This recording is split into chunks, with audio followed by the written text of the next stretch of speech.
میرا پاکستانیوں سے 3 سوال ہیں۔ الحمدللہ ہم مسلمان ہیں، لیکن ہمارا ملک کسی بھی شہری کے لیے محفوظ نہیں ہے۔ میرا دوسرا سوال یہ ہے کہ ہم لوگ مسلمان ہیں اور ہم لوگ دھوکہ کیوں دیتے ہیں ایک قوم کے طور پر۔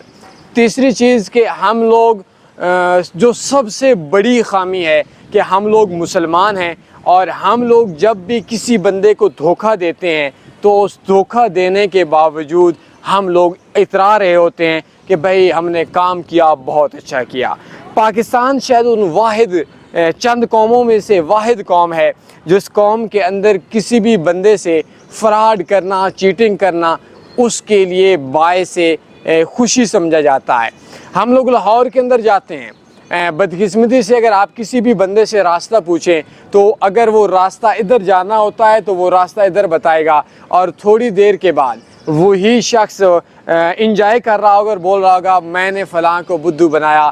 بے وقوف انسان، تو نے بدھو تو بنایا لیکن تو نے کتنا گھاٹے کا سودا کر لیا، پاکستان کو بھی بدنام کر دیا اور اسلام کو بھی بدنام کر دیا اور ایک بندے کو تکلیف میں مبتلا کر دیا۔